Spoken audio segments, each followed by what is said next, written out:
Director, PAD Coordinator, faculties and students. A warm welcome to you all. I am pleased to welcome you to the webinar on new technologies, career path in new tech. It aims at providing key inputs to the review in career. I believe that all the participants in this webinar, we are in the right place and the right time. Together, let us accelerate the exchange of ideas and scaling of good practices. I am especially pleased that the distinguished and the activities here will inform the high level political forum. I am confident that you will find a new ideas, fresh energy and novel participants to sustain your efforts in support. I wish you all a very successful and a warm welcome. Thank you. That's very short. Thank you. Now I request our Dean Academics, Dr. Manas Kumar Mishra, to say a few words. Good evening, everyone, and a warm welcome to Ms. Vijaya, and a great morning, Sunday morning at Philadelphia. It's great to have you here, ma'am. Just to introduce Vellore Institute of Technology, we started in 1984 under the visionary leadership of our Honorable Chancellor, Dr. G. Vishwanathan. And to carry on that legacy, in 2017, we started this campus at VIT Bhopal. And at present, we are offering around 15 undergraduate programs, 7 postgraduate programs, and PhD programs in various streams. In a quest of providing opportunity for the student to have a holistic development, this masterclass has been designed. And through this masterclass, we invite professional achievers like you to interact with the students so that our students get accustomed with the requirement of the professional career, as well as learn those little nuances for their excellence. And I hope that in this this particular interaction, the student will be able to get motivated, educated by your experience. And I'm looking forward in particular to the young girl candidates over here to be inspired by a woman entrepreneur and excel in their own career. So I welcome you once again to this session, and I hope this session will be really, really, really thank you. Thank you, sir. What is life without our own students? So I invite the student representative, Adira Ramakrishnan, to introduce the chief guest and set the stage. Very short introduction. Adira. Thank you, sir. Good evening, one and all present here. Our chief guest today is a C-level executive with over 25 years of experience in designing, developing, and implementing technology solutions. She has held senior roles at Fortune 1000 tech companies, including Google, JP Morgan Chase, and CenturyLink. She has managed businesses across the globe and founded her own startup, Delivery Circle. Presently, she is the founder and CEO of TechVayo. She is a well-regarded thought leader in the digital technology space. She was named one of the top women in business class of 2018 by Delaware Today. She's a change maker who believes it's all about the ROI. Ma'am, it is an absolute honor and pleasure to have you here with us today at VIT Bhopal.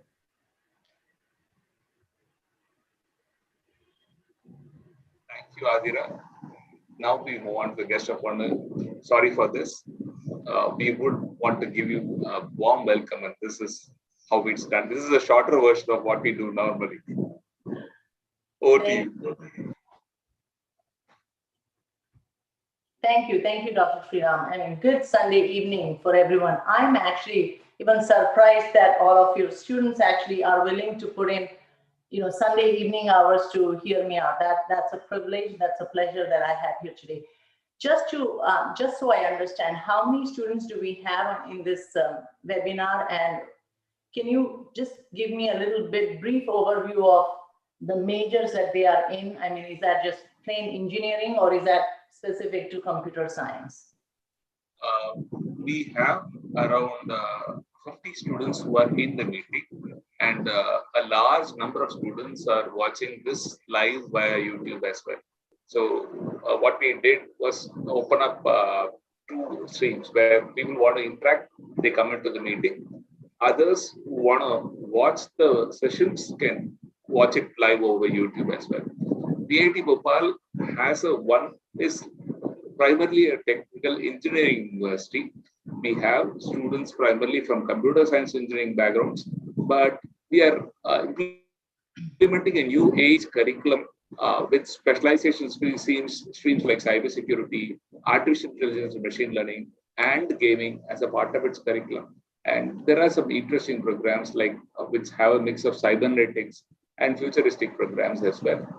So this is a brief about the audience. The audience reflects this as well, this diversity. And we come from all parts of India. We are a culturally diverse population, and energetic and very, very vibrant. We are going to rock the world. That's very good. Thank you so much for that fabulous introduction. Actually, when Dr. Sriram reached out to me a few weeks back, asking me to speak at this, event, we came up with this, topic, career in the new age. And that's why I asked mostly, because there's lots that are happening in the technology space specifically, and how, the tech industry, the tech space itself is shaping the future.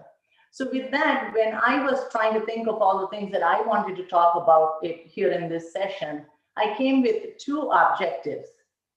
One is, of course, you don't need this, but a reassurance that you have picked the right career, you have picked the right choice for career, and majoring in an engineering field, in computer science field, that is very much in high demand globally, and that's the place to be. Most people aspire to be there.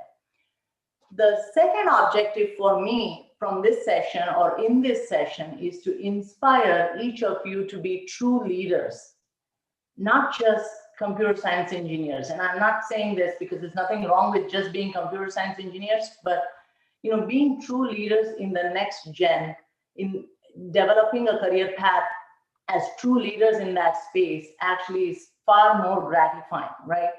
And so what's that subtle difference between, being a leader in the space and, just having the hard skills to be an engineer or to do, in the tech space?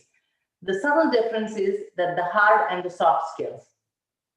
So think of it like this. And I have, when I speak to students and I speak to, young minds, most people give up even thinking of mentoring, getting mentored and developing soft skills, because they think they've been told that this is something that you get at birth. If you don't have soft skills, too bad, you won't be able to develop it. And that is untrue. That is not true. And that I am a living example of that. So I started my own career actually 25 years back, as just a software developer. And this was many years back. Most of you probably don't even work on mainframes or don't even know what it does. So that was the time that I'm talking about. I climbed up the corporate ladder, for the last 22 years, doing all sorts of things, from being a developer to project manager to a team lead to program manager to portfolio manager, and then, climbing up the corporate ladder to C-level roles. In the process of which, right, the one thing that I always looked out for is how do I develop those soft skills that are needed to shape me and to make me well-rounded. And I credit most of it to the managers that I had, to the people that mentored me through the course. And it allowed me to try new things, and it allowed me to be a different person than when I started 25 years back. That's why I'm emphasizing more on soft skills in addition to the hard skills, which I'm sure you're getting very well with your, your degree and the university you're in. Your university is mentoring you in there and, getting you the skills that are needed for the, for the jobs that you have to do in the future.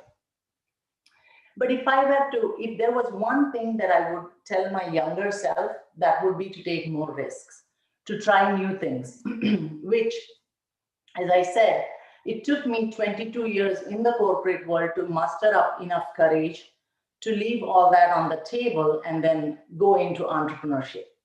It didn't come naturally to me because I was not willing to take the risks.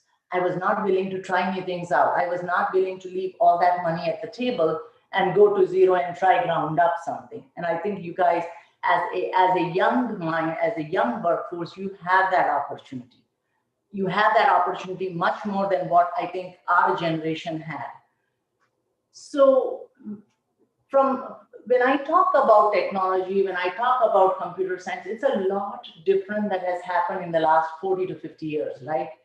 We come from a punch card system, which I am absolutely sure most of you have not even seen or heard of, to today's technology, as Dr. Sriram pointed out, the next gen type of technologies where you have AIs, you have robotics, you have autonomous vehicles. These are things that we've come a long way in the 30 to 40 years, and we have a long way to go, but you're still sending civilians to space. And that's the amount of innovations that have happened in that sector.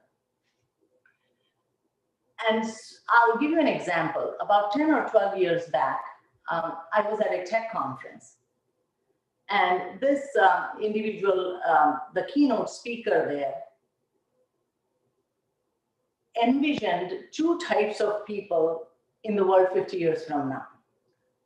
One actually that tells the computer what to do, and the other one that gets told by the computer what to do. And you certainly don't want to be in the latter category. And that is why it is so important to pick the right place to be in terms of profession, in terms of job, in terms of a career path, which again, you're already doing that.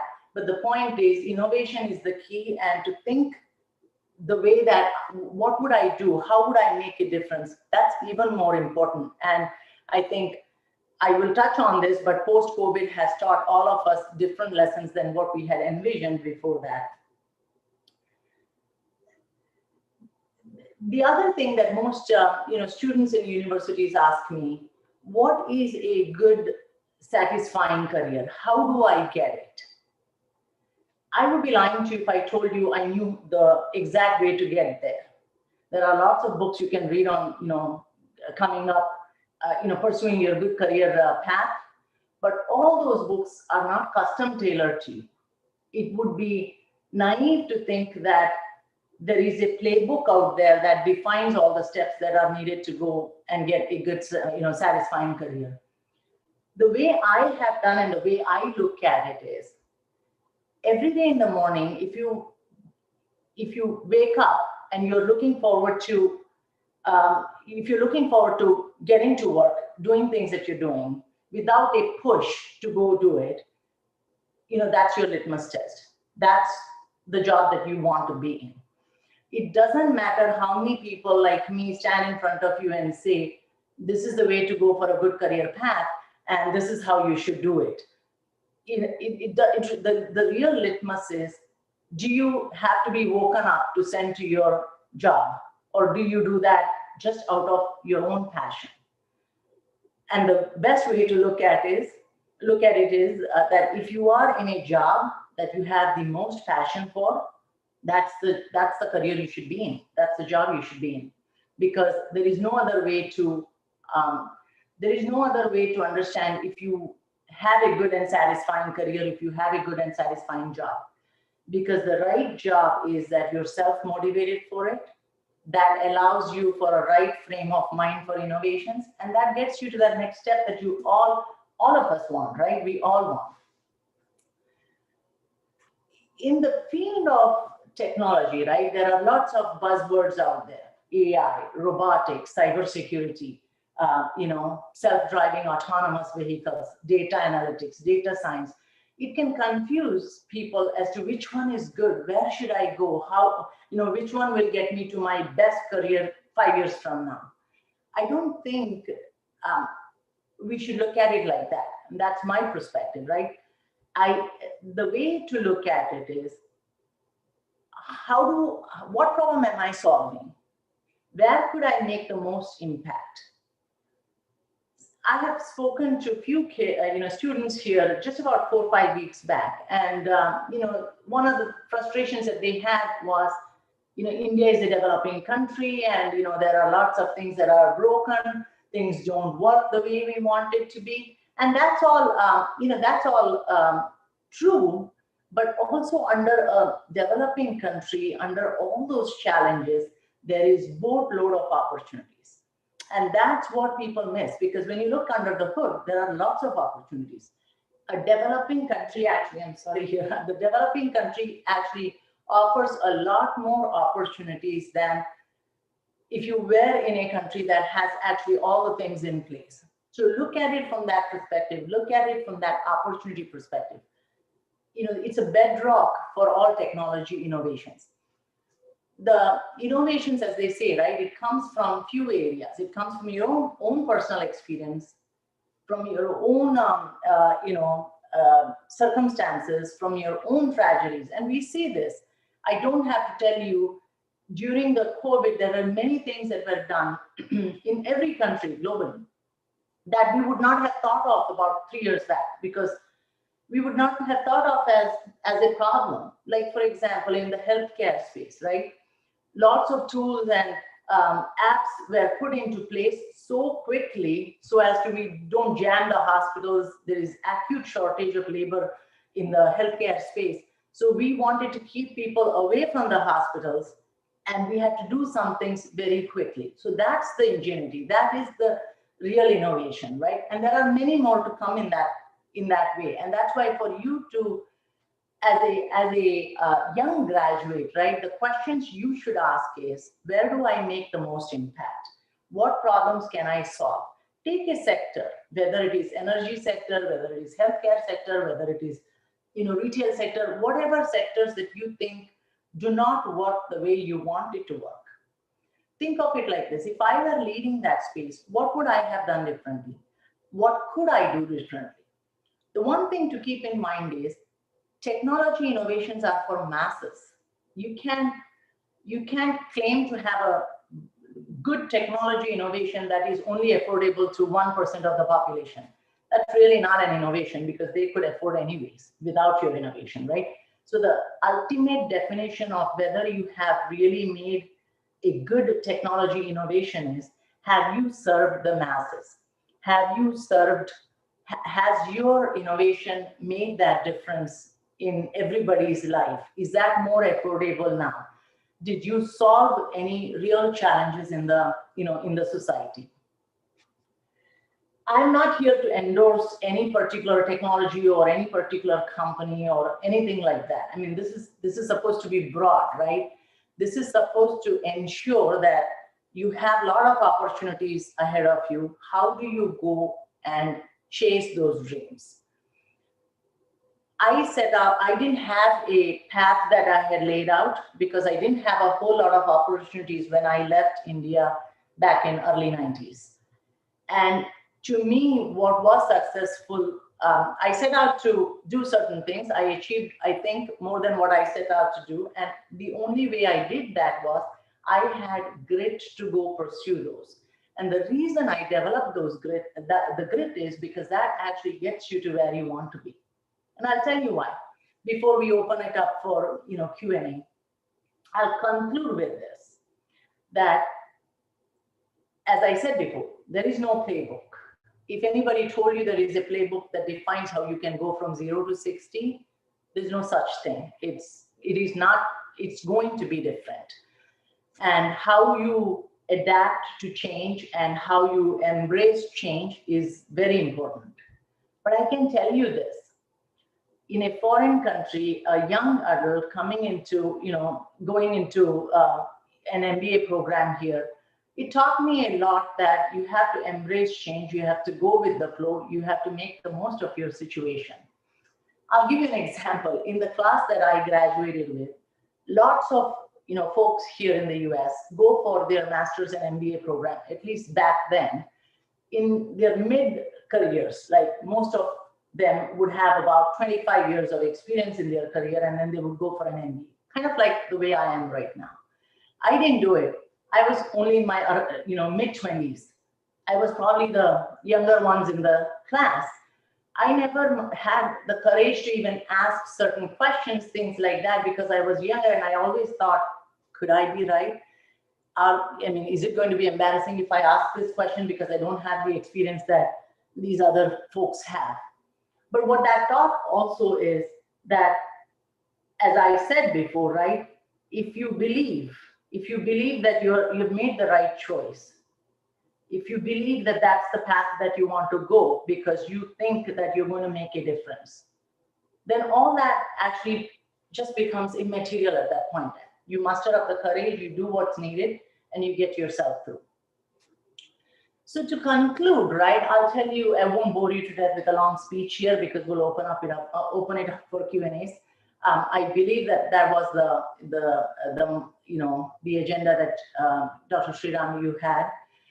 But I will conclude with this, that the 3 to 4 things that are necessary to have, a good career, to have, to be successful.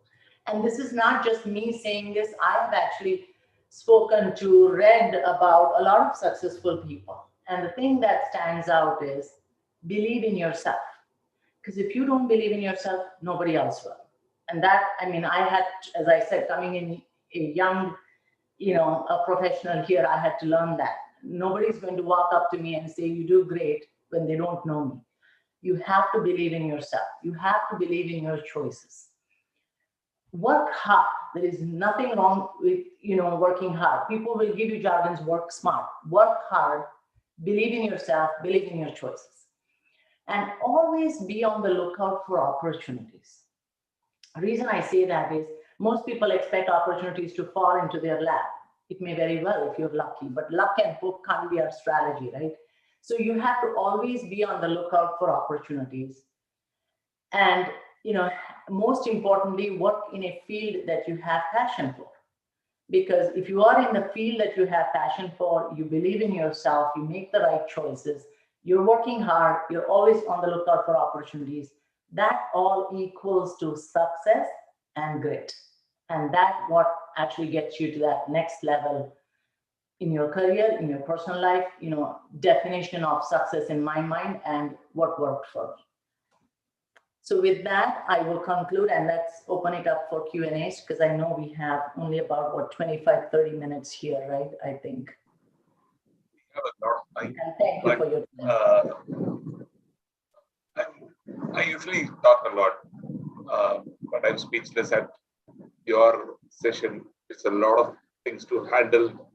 I'm very speechless. I don't know what to say now. That's how. In 20 minutes, if somebody had told me you can distill a lifetime's worth of learning, I would have said, not possible. But after hearing you, I don't have any other word, except wow. In 20 minutes. Thank you. I have been in the same shoes that your students are today, and it's no different. We all climb up to the corporate ladder.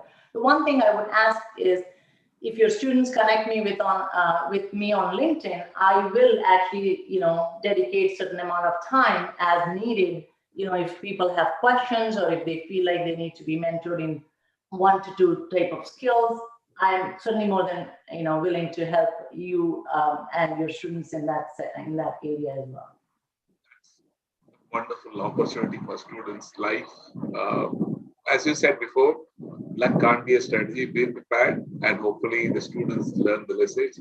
So we have a boatload of questions, but let's take some live questions before I move on to the questions that came to us. There were a lot of students who wrote to me saying that I would like to now ask this question. So if there is anybody in the audience who would like to ask a question, we'll take that first, and then we'll move on to the questions that came.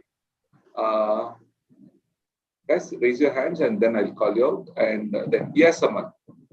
1 minute, Aman. I'll just find you and unmute you. Yes, Aman. Okay, thank you, sir. Thank you so much, ma'am, for coming. It's like, just as sir said, we are just wowed. I'm still absorbing things which you said. It was so motivating. So my question is, ma'am, people often say that start early, keep iterating and improvise.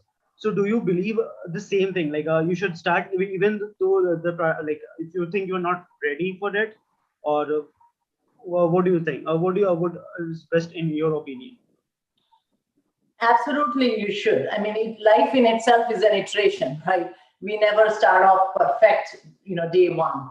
And one of the things, and I see that more now, as I said, 25 years back, the story was a lot different for me. But you, as students in this generation, you certainly should be open to taking internships with large companies. I mean, that's your gateway to work experience, and you can even do it for free. When you offer yourself free to these large companies and do internships with them, two things you get. You get the networking opportunities with people there. You get some amount of work experience before even you graduate. And those are ingredients that you can use to decide as you graduate and once you graduate of what you want to do, whether you want to launch your own product. And even if you do and you end up going your own career path and becoming an entrepreneur, you already would have all those people that you have networked with, the friends that can actually help you. Because keep in mind, you can't do all yourself. You need help, and you need, you need to have some sort of, assistance as you go through building your own company. Ma'am, I understood, ma'am. Exactly. Like networking is a thing which can be a very important factor for a product or a person, individually or professionally. But ma'am, you said that getting an experience from a big company is a great thing. But as a fresher, when you don't have that much experience, you don't have that kind of portfolio, then how should you approach those companies? Well, internships is one of them, right? Because in internships, you don't need experience, and internships is to actually gather that experience. And specifically, if you are willing to be a free intern, say for a new product launch in a company, and you want to be part of that team, you're not charging them anything, you're there to do all the grind work, I would say, because every team needs a lot of resources. That allows you to actually be part of the team and learn a lot, because nobody is expecting you to know everything, since that's just an internship. And I'm assuming not only in college, I mean, colleges do provide those opportunities, but to my point, you should look out for those opportunities outside. Like, for example, and I'll give you this example, TechVio as a platform, the company that we just launched in January of this year, that is a platform for small and medium-sized businesses here.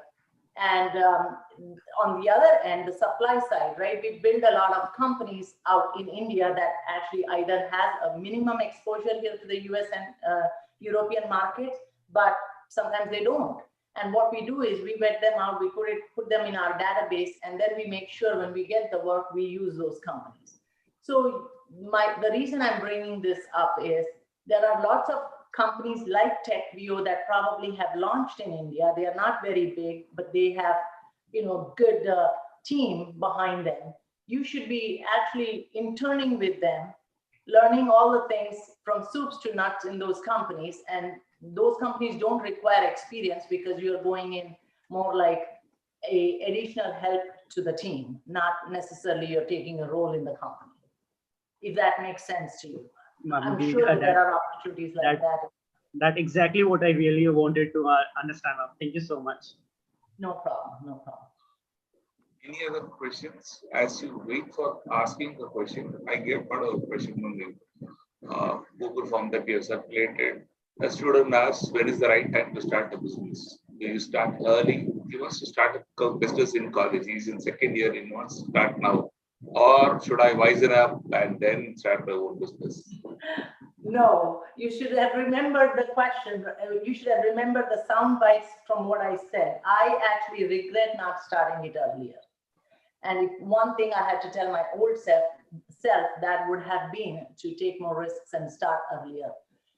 It's always nice to start early than to wait to start, because when you start a business or when you start your own entity, it's just the time to start and the time that it takes to grow and nurture is, a few years, right? So the sooner the better. Now, I think the students probably are thinking, let me go work in a field right now or in a company right now for the 5 years, gain that experience I need, and then start. It's not necessarily a bad idea to do that, but if you have an idea today and if you if you can bring that idea, that concept to market today, then the time to start is today, because that concept may not stay for too long. That concept could be launched by somebody else and you would lose that opportunity. So the next question that came was, what was your toughest challenge in managing people? What is the toughest challenge in managing people? So I ran into a lot of challenges early on in my career for a few reasons. I actually became a manager a bit earlier, I would say, than what most people would think, in their career path. So the first time I had to manage people, I was, I think, 27 years old. And the good part of that was I was young, I could learn a lot and I could pivot and I could change my style or whatever is needed. But I was also managing people twice my age. So it was hard for people to take me seriously, right? Because here they think, okay, this 27-year-old brown kid, I'm not sure what she's telling me. So what I had to do is I had to be influential than to be demanding. And that's the soft skills that I referred to earlier, because hard skills we all learn. I was very good at hard skills, but where I was not very good at is the soft skills. I had to learn a lot around influencing, because if you can influence people, you don't need to demand them to do anything because they follow your path and they do what you want them to do. That's a huge thing, right? And the other thing is, I also assume that when you manage people, say you have 10 people you manage, all 10 can be managed with the same, same playbook. And that is wrong, because I learned it later, much later in my career, that everybody gets motivated differently. Some people get motivated with money. Some people get motivated with positions. Some people get motivated in different ways. You have to learn how to motivate each one on your team. And that's a learning. It depends on the person, it depends on you, and it depends on circumstances. But as long as you are a people person and as long as you have a good EQ in addition to the IQ, I think you'll do just fine.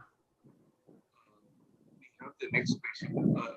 The question is about career switches and paths from your own perspective. How difficult was it to switch careers and paths, and what is the mindset that we should develop as young students? So switching between jobs and the companies that I worked for in my corporate life wasn't too tough. And maybe I was lucky, maybe I worked too hard. I don't know what that real mix there was. I was able to switch, different companies, go into most of the companies that actually I worked for, it was more inbound, I would say. They reached out to me and I was hired. Where I thought the toughest transition for me was to switch from that corporate world to becoming an entrepreneur. And the reason I say that is not because the job in itself was tough. When you switch like that from working for very large brand names and you go to, starting your own company, every day is kind of like, an emotional roller coaster ride, because today is high, you close 2 clients, you got all the stuff done. Tomorrow, you have nobody to work on other things and things are slipping and you're even missing meetings. So to me, I think that transition was hard because you're alone. I mean, you're alone in every decision you make, whether you made a good decision or not, you're responsible for it. And I'm not saying that that was not the case in corporate world, but in corporate world, you have people day one that are probably as competent as you, and they can be used as sounding boards as you make those decisions. And when you move into entrepreneurship world, you need to take more risks. You need to reflect more on what you have done to do it differently. And the pace at which you have to drive a non-established company versus an established company is a lot different. And I had to learn it. I had to learn it quickly. And I made some mistakes as I learned it. I mean, there were times that I hired the wrong people into the team, and because it's easy to go in and say, hey, I have a position that's open in JP Morgan Chase or AOL or Google or anywhere and ask people if they want to come work for you, they would be saying, yes, I would. It's hard to motivate the same people to come and work in startups because you don't have the same, brand there. So people don't know you or people don't know your brand enough.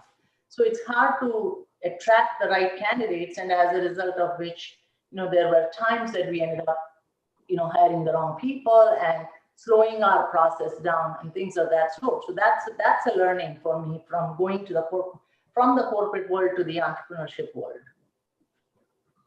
We have the next question. We have a small request to you, if you permit, please. After the next question, we would request the participants to switch on their cameras so that we can have a group pic. Just 2 minutes, 2 more questions. After the next questions. So after the next question, we'll have request all of you, you could please switch on your cameras. Let's make this a moment to remember Aniket Banerjee. Let's rock, Aniket, come on.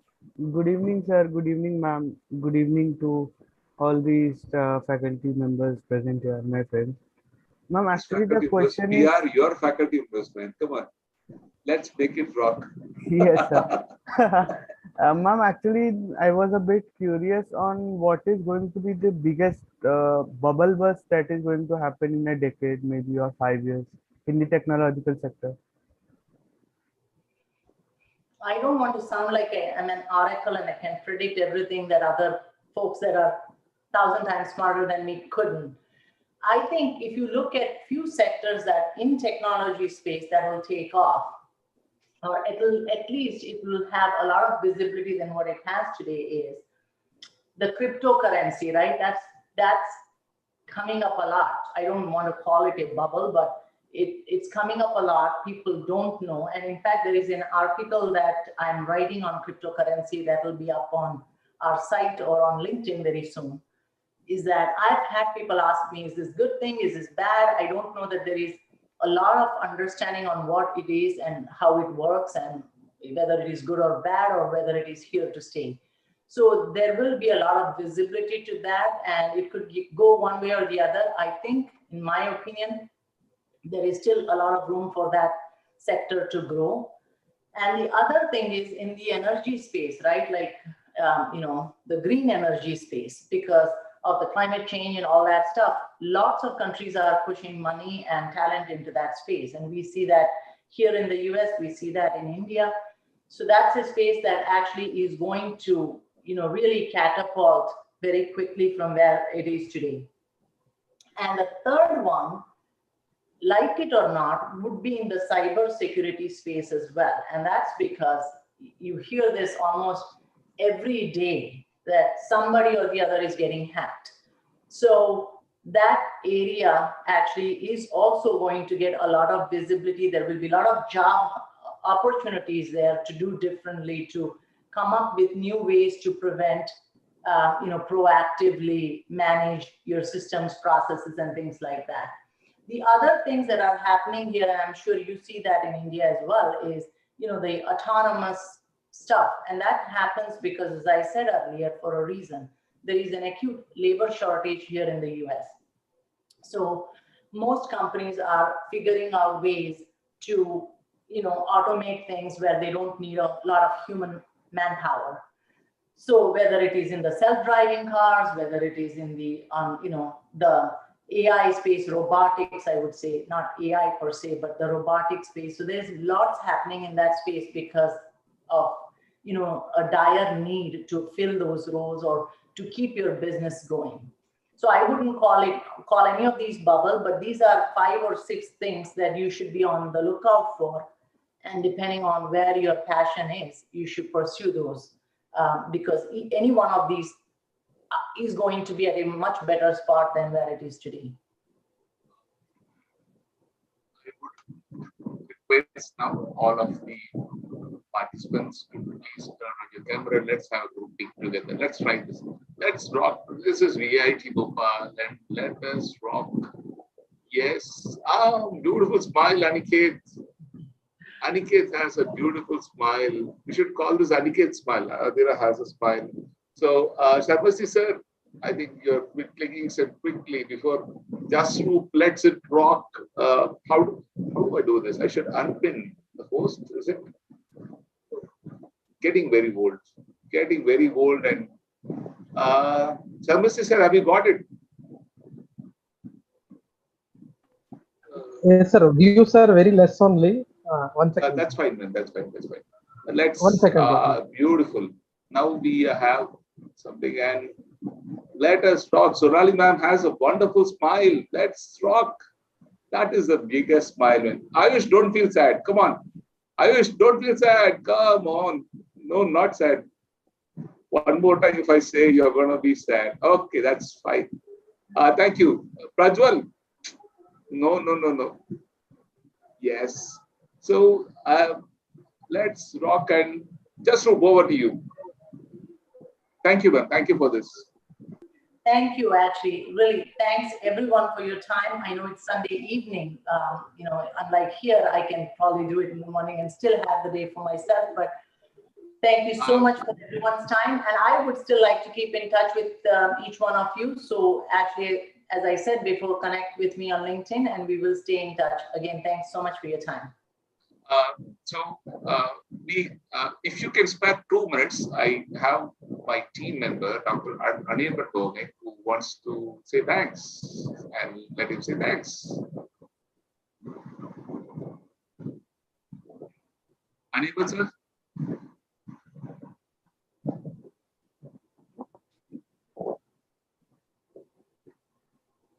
Okay. Anil, sir, yes. Hello. Thank you, sir. Thank you. Actually, my mic was mute.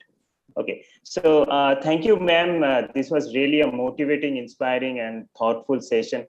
I'm still absorbing whatever you have said. And this is not only beneficial for the students, I think for a faculty, us, all of us will look to ourselves and ask questions.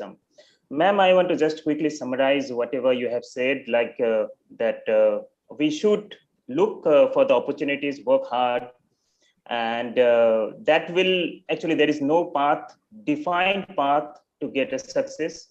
If we work hard, look for the opportunities, and keep our motivation high, then I think every one of us will succeed. And networking is your net worth. So thank you everyone for this really wonderful session. I would like to thank Siram sir, Dean Academics, and the management for this opportunity. Thank you, sir. Over to you, Siram sir. I want to say thank you, guest of honor Vijaya Rao ma'am, and thank you, Sonali ma'am. Thanks, dear team. We have a vibrant cybersecurity division, and we have a lot of opportunities in place. In the coming days, hopefully, we'll explore all these opportunities. And one day, when we all meet sometime, inshallah, in life, in real life, we'll have a wonderful cup of coffee and let us rock as always.